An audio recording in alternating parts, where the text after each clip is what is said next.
اللہ پاک نے ارشاد فرمایا کہ اے ایمان والو، یا ایہا الذین آمنو، اے ایمان والو۔ اس ایک لفظ پہ اگر ہم توجہ کریں، جب روزے کی اللہ نے بات کی ہے، رمضان شریف کی روزہ رکھنے کی جو بات کی ہے، اے ایمان والو، بہت ہی مزیدار اور خوبصورت یہ لفظ ہے۔ حضرت امام جعفر الصادق علیہ السلام ارشاد فرماتے ہیں کہ یہ جو ایمان کا خطاب ملا ہے روزہ رکھنے والوں کو، گل دا مول تے ایتھے ہی پورا ہو جاندہ ہے کہ رب روزہ رکھن والے نو ایمان والے آکھے۔ چاست ایتھے ہی آ جاندی نا، سواد تو یہاں ہی آ جاتا ہے، مزہ کہ اللہ پاک اپنے ماننے والوں کو ماننے کے خطاب سے بلائے اور کہے کہ اے ایمان والو۔ تو جو کوئی اہل محبت ہیں، جن کے دلوں میں اللہ نے محبت کی دولت اور نرمی رکھی ہوئی ہے، وہ اس لفظ سے مزہ لے سکتے ہیں کہ اللہ تعالیٰ نے جو روزے رکھنے کی بات ہے وہ کہاں سے شروع کی۔ فرمایا یا ایہا الذین آمنو، اے ایمان والو، اے اللہ اور اس کے رسول کو ماننے والو، اے وہ لوگو اسلام جن کے سینے میں اتر چکا ہے، ان کو آمنو کہہ کے اللہ تعالیٰ نے خطاب فرمایا، اے ایمان والو۔ آپ اس کو ذرا محسوس کریں محبت سے، پیار سے، بڑے نرم اور لطیف لہجے سے۔ اگر کوئی کسی سے محبت کرتا ہو تو وہ اس محبت کرنے والے کو اپنی محبت کے لقب سے پکارے تو اس محبت کرنے والوں کو مزہ آ جاتا ہے۔ تو یہاں بھی فرمایا اے ایمان والو۔ تو اللہ رب العالمین اپنے محبوب کریم علیہ السلام کا صدقہ، یہ کتنی بڑی اللہ نے کرم نوازی فرمائی۔ دیکھیں روزے میں مشقت ہے، روزے میں زحمت ہے، روزے میں سختی ہے، بالخصوص جو گرمیوں کا روزہ ہوتا ہے اس میں یہ ساری چیزیں ہیں، لیکن جب روزے کی بات آتی ہے نا بعد میں، اے ایمان والو جب اللہ فرماتا ہے تو ساری سختی بھی مزے میں بدل جاتی ہے، اور وہ جو پیاس کی شدت اور وہ جو بھوک کی انتہا اور وہ جو انسان بھوک اور پیاس سے نڈال ہوتا ہے، وہ احساس بھی انسان کی محبت میں ڈھل جاتا ہے جب بندہ یہ دیکھتا ہے کہ اللہ نے روزہ رکھنے والوں کو خطاب کتنا پیارا کیا ہے۔ اے ایمان والو، کتب علیکم الصیام، ہم نے تم پر روزے فرض کیے ہیں جس طرح تم سے پہلے لوگوں کا پر، کما کتب علی الذین من قبلکم، جس طرح تم سے پہلے لوگوں پر ہم نے روزے فرض کیے تھے، اسی طرح ہم نے تم پر بھی روزے فرض کیے ہیں۔ تو احباب گرامی، یہ روزہ مہمان نوازی ہے اللہ کی طرف سے۔ توجہ رکھیے گا، روزہ اللہ کی طرف سے مسلمانوں کی کیا ہے؟ مہمان نوازی ہے۔ آپ اور میں جب ہم کسی کے ہاں مہمان جانے کے لیے نکلنے کا ارادہ کرتے ہیں تو 100 بار سوچتے ہیں کہ ہمارے کپڑے کیسے ہیں، ہم نے غسل کر لیا ہے، خوشبو لگا لی ہے، جسم صاف ستھرا ہے، لباس درست ہے، ہمارا مہمان بن کے جانے والا منہ ٹھیک ہے، جب ہم کسی کا مہمان جا رہے ہیں تو وضع قطع ہماری ٹھیک ہے۔ تو خیال کرتے ہیں نا ہم اپنے لباس کا، اپنی وضع قطع کا، اپنا انسان خط کرواتا ہے، کٹنگ کرواتا ہے کہ ہم نے کسی کے ہاں اسپیشل مہمان جانا ہے، اور وہ جو ہمارا میزبان ہے وہ بڑا آدمی ہے اور بڑی محبت ہے اس کی کہ اس نے ہم جیسے لوگوں کو بھی اپنے ہاں میزبانی کا شرف عطا فرمائے، مہمانی کا۔ تو جب انسان دنیا میں ہم اپنے میزبان کے ہاں جانے کے لیے یہ تیاری کرتے ہیں تو روزہ تو اللہ تعالیٰ کی طرف سے میزبانی ہے۔ اب ہم بھی رمضان شریف میں اللہ کے مہمان ہوتے ہیں۔ مسلمان اللہ کا رمضان شریف میں کیا ہوتا ہے؟ مہمان ہوتا ہے، اور اللہ اپنے ماننے والوں کی میزبانی کرتا ہے، اور اللہ تعالیٰ کی طرف سے یہ جو میزبانی ہے تو اس کے لیے بھی ہمیں کچھ خیال کرنا ضروری ہے کہ کیا ہماری سوچ، ہماری فکر اور ہمارا عمل وہ بھی درست ہے، کیونکہ اللہ کے ہاں لباس وغیرہ یا کٹنگ شٹنگ یہ چیزیں نہیں دیکھی جاتی، اللہ کے ہاں کچھ اور دیکھا جاتا ہے کہ جس طرح ہم اوپر سے اپنی وضع قطع کا خیال کرتے ہیں، کیا اندر سے ہماری وضع قطع درست ہے؟ تو جب ہم اپنی اندر کی وضع قطع کا خیال کرتے ہیں کہ ہم مہمانی میں ہیں اللہ تعالیٰ کی طرف، وہ ہمارا میزبان ہے اور ہم اس کے مہمان ہیں، تو انسان کو یہی فکر دینے کے لیے، یہی سوچ دینے کے لیے، یہی خیال اس کے دل میں تازہ کرنے کے لیے کہ تم میرے مہمان ہو تو میری مہمانی کے لیے تمہیں کیسا ہونا چاہیے، اس کے لیے میں تمہاری تربیت کر رہا ہوں۔ بھی بات سمجھ آ گئی ہے؟ اللہ اپنے ماننے والوں کی میزبانی کرے گا جنت میں۔ کہاں میزبانی کرے گا؟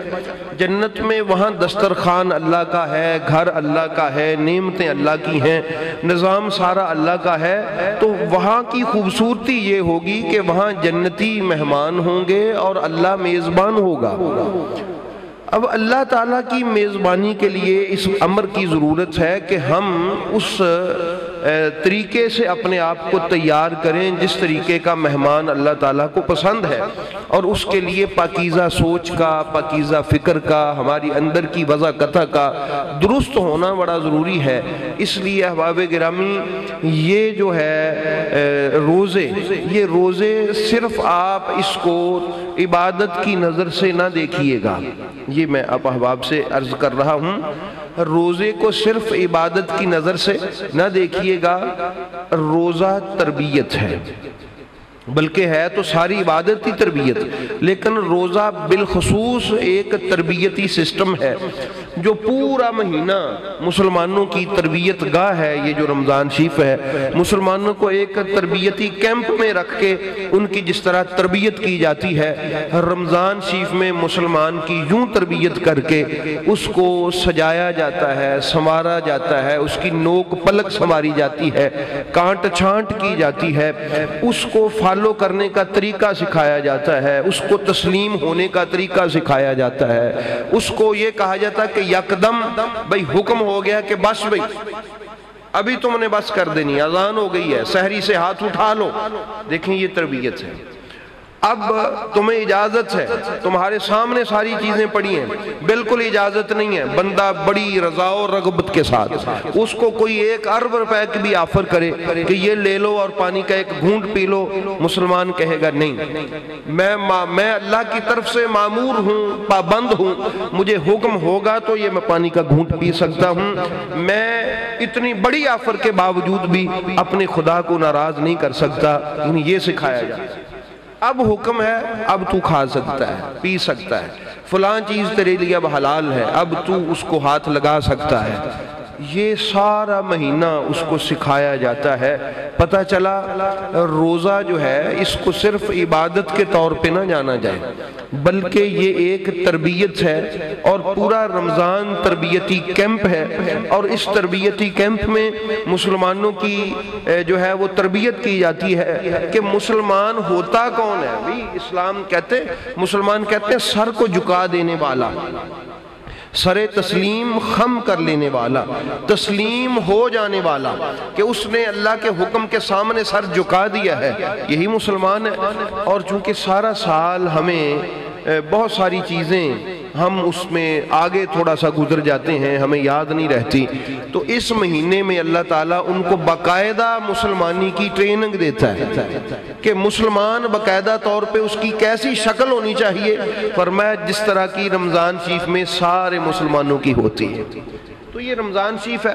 اس رمضان شریف میں نبی کریم علیہ الصلوۃ والسلام جب اس کا چاند دیکھتے تھے تو ایک دعا مانگتے تھے، الحمدللہ الذی اکرمنا بہ ایھا الشہر المبارک، کہ اس اللہ کی تعریف ہے کہ جس پروردگار نے ہمیں اس ماہ مبارک سے کرامت بخشی، اللہ نے ہمیں عزت بخشی، اس مبارک مہینے کے ساتھ ہمیں منسوب کر کے کہ ہمیں رمضان شریف عطا فرمایا۔ رسول پاک کے الفاظ پہ توجہ ہے، یعنی مبارک مہینے کے ساتھ ہمیں اللہ نے عزت بخشی، اس اللہ کی ہم تعریف کرتے ہیں۔ اس میں نبی رحمت صلی اللہ علیہ وآلہ وسلم نے لفظ مبارک کہا، یہ مہینہ مبارک مہینہ ہے۔ تو یہ مبارک کوئی چھوٹی سی چیز نہیں ہے، خیر و برکت کے جمع ہو جانے کو مبارک کہتے ہیں، یہ ذہن میں رکھیے گا۔ خیر کثیر کو مبارک کہتے ہیں، کسی چیز کی وافر قسم کی تعداد اور مقدار کو کیا کہتے ہیں؟ مبارک کہتے ہیں۔ جو بڑی برکت والا ہو، جو ختم نہ ہونے والا ہو، اس کو مبارک کہتے ہیں۔ تو یہاں اللہ تعالیٰ نے اپنے بارے میں بھی یہ لفظ ارشاد فرمایا فتبارک اللہ احسن الخالقین، اللہ ہے مبارک بڑی برکت والا جو احسن الخالقین ہے۔ یہی لفظ مبارک اللہ نے اپنے لیے بھی استعمال فرمایا، یہ بات سمجھو۔ اور اس کے بعد نبی کریم صلی اللہ تعالیٰ علیہ وآلہ وسلم کے توسل سے فرمایا فتبارک اللہ رب العالمین، اللہ رب العالمین بڑی برکتوں والا ہے۔ یہ ارشاد فرمایا اللہ تعالیٰ نے ھذا کتاب انزلناہ مبارک، فرمایا یہ جو قرآن ہے نا جس کو ہم نے نازل کیا ہے یہ بھی مبارک ہے، اللہ مبارک ہے، یہ دین مبارک ہے، یہ قرآن مبارک ہے۔ ھذا کتاب انزلناہ مبارک فاتبعوہ، قرآن کریم میں یہ کتاب جو ہم نے نازل فرمائی یہ کتاب مبارک ہے، فاتبعوہ، اس کتاب کی اتباع کرو، یعنی اس کے حکم کے پابند ہو جاؤ۔ یہ میں مبارک کی آپ کے سامنے بات عرض کر رہا ہوں کہ اللہ تعالیٰ نے ارشاد فرمایا قرآن مبارک ہے، اللہ کی ذات مبارک ہے، یہ اسلام مبارک ہے، یہ سارا سسٹم دین کا مبارک ہے۔ اس لیے فرمایا یہ جو رمضان شریف ہے نا یہ بھی مبارک ہے۔ ابھی آپ نے توجہ نہیں کی، مجھے پتا ہے، یعنی اللہ بھی مبارک ہے، قرآن بھی مبارک ہے۔ اب اس لفظ مبارک کی بلندی آپ دیکھیں کیا ہے۔ اللہ مبارک ہے اور قرآن کیا ہے؟ مبارک ہے، یہ مہینہ بھی مبارک ہے۔ اس لیے احباب گرامی نبی کریم علیہ السلام نے اس لیے کہا کہ یا اللہ تیرا شکر ہے کہ تو نے ہمیں اس ماہ مبارک کی نسبت عطا فرمائی، یہ جو مہینہ ہے مبارک مہینہ جو ہمیں تو نے عطا فرمایا۔ اس لیے یہ رمضان شریف آ گیا ہے، اللہ پاک آپ کو مجھے اپنے محبوب کریم علیہ السلام کے طفیل رمضان شریف کی برکات حاصل کرنے کی توفیق عطا فرمائے۔ میں پہلے عرض کر چکا کہ عام عوام الناس کی عید لوگ مناتے ہیں جب عید کا چاند طلوع ہوتا ہے، لیکن اللہ والے اس دن عید مناتے ہیں جس دن رمضان کا چاند طلوع ہوتا ہے، کہ ان کو پتہ ہے کہ رمضان شریف میں کتنی برکتیں آئیں گی، کتنی رحمتیں آئیں گی، کتنی کرم نوازیاں ہوں گی۔ نبی کریم علیہ السلام کی ایک حدیث پاک سنیے، فرمایا ان اللہ وکل ملائکۃ بالدعاء للصائمین، اللہ تعالیٰ روزہ رکھنے والوں کے لیے فرشتوں کو مامور کرتا ہے، ان کی ڈیوٹی لگاتا ہے روزہ رکھنے والوں کے لیے۔ وہ اللہ کی بارگاہ میں سارا رمضان شریف اس روزہ رکھنے والے کے لیے ہر وقت دعا مانگتے رہتے ہیں، اس کی بخشش کی، اس کی مغفرت کی، اس پر اللہ کی رحمت کی، اللہ کی کرم نوازی کی دعائیں مانگتے رہتے ہیں۔ نبی کریم علیہ السلام نے فرمایا وقال اخبرانی جبرائیل علیہ السلام، مجھے یہ خبر دی ہے جبریل علیہ السلام نے کہ ان ربہ تعالی، اس نے کہا کہ میں نے اپنے رب سے یہ سنا ہے اور آپ کو بتانے آیا ہوں کہ اللہ روزہ رکھنے والوں کے لیے فرشتے مقرر کر دیتا ہے کہ ان کے لیے دعا مانگو، اور انہو قال، اللہ پاک فرماتا ہے ما امرت ملائکتی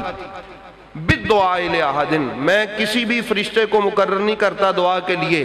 الا استجبت لہم، مگر یہ کہ ان کی دعا کو ضرور قبول کرتا ہوں۔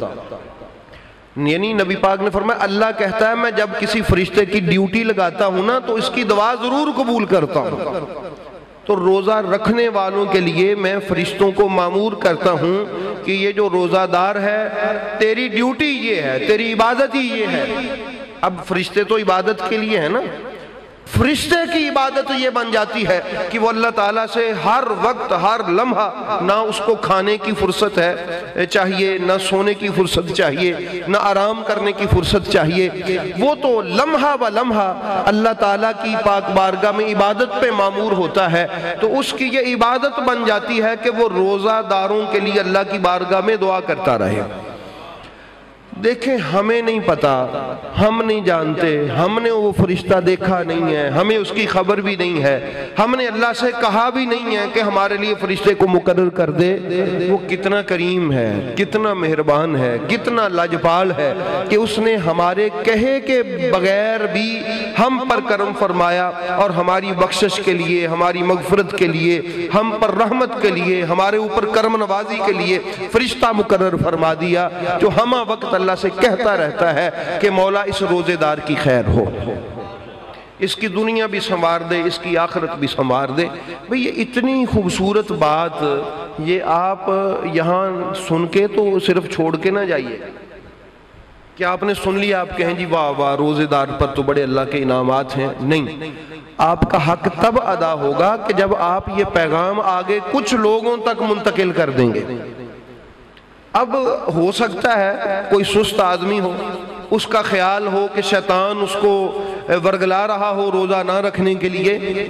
اور وہ صحت مند ہو، بیمار بھی نہ ہو، روزہ رکھ سکتا ہو، لیکن شیطانی وسواس میں گرا ہوا ہو۔ جب آپ اس کو یہ خوبصورت پیکج سنائیں گے اللہ کی طرف سے، یہ انعامات، یہ مبشرات، یہ خوشخبریاں اس کے سامنے پیش کریں گے کہ بھائی ہم آج جمعۃ المبارک پڑھنے گئے تھے، پتہ تو ویسے ہی ہمیں بچپن سے ہے کہ روزے دار پر اللہ کی رحمت ہوتی ہے، لیکن باقاعدہ ہم نے جو حدیث سنی ہے اس میں ہم نے ایک پیغام یہ بھی سنا ہے کہ اللہ تعالیٰ روزہ رکھنے والے کے لیے فرشتوں کو مقرر کر دیتا ہے کہ اس روزہ رکھنے والے کے لیے ہم وقت دعا کرتے رہو۔ میں سمجھ آئیے، یہ پیغام آپ اگر آگے نہیں دیں گے تو یوں سمجھیں اس پیغام کے ساتھ زیادتی ہوگی۔ صرف آپ یہ نہ کریں کہ آپ جمعہ پڑھنے آئے ہیں تو یہ جمعہ فرض تھا، آپ اپنا فرض ادا کر کے چلے جائیں گے، نہیں۔ جو نیکی کی بات آپ کو پتہ چلے وہ آپ چند لوگوں تک ضرور پہنچا دیں جو آپ کے زیر اثر ہیں، آپ کی بیوی، آپ کے بچے، آپ کے دوست یا قریبی بہن بھائیوں میں سے، جہاں تک آپ آسانی سے یہ پیغام ڈیلیور کر سکتے ہیں وہاں تک یہ پیغام لازمی جائے کہ اللہ تعالیٰ روزہ داروں سے اس قدر محبت کرتا ہے کہ اللہ کچھ فرشتوں کی ڈیوٹی لگاتا ہے کہ وہ اس کے لیے اللہ کی بارگاہ میں دعا کرتے رہیں۔